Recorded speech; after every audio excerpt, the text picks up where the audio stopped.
بسم اللہ الرحمن الرحیم۔ اہل بیٹھک کی جانب سے تمام مہمانوں کی خدمت میں آداب۔ آج ہم اہل چین کی شجرکاری سے محبت اور پاکستانی قوم کی اس حوالے سے بے حسی پر بات کریں گے، تو آئیے آج کی بیٹھک شروع کی جائے۔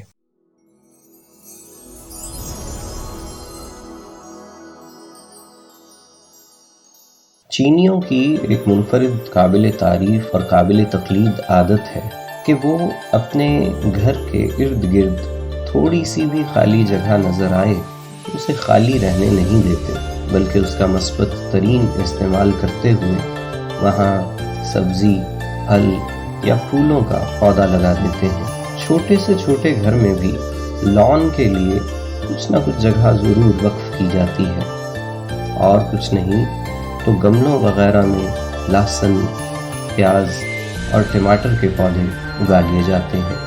فیکٹریاں، کارخانے تو نام ہی مشینری کا ہے، لیکن اہل چین ان میں بھی دستیاب ہر خالی جگہ پر پودے لگا لیتے ہیں۔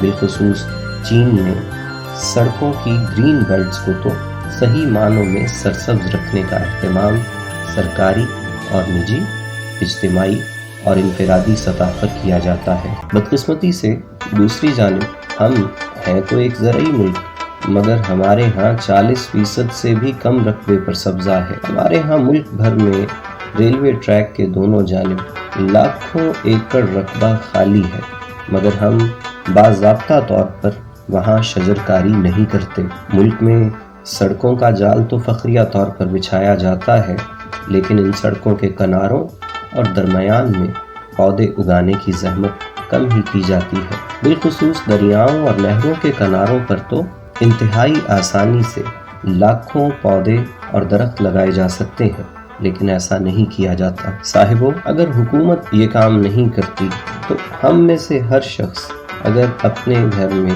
ایک ایک پودا لگانے اور اس کی حفاظت کی ذمہ داری اٹھانے کا وعدہ کرے تو ایک ہی دن میں ملک میں 22 کروڑ پودے حکومت کے تعاون کے بغیر بھی لگائے جا سکتے ہیں، مگر ہم ایسا نہیں کرتے۔ ذرا سوچیے۔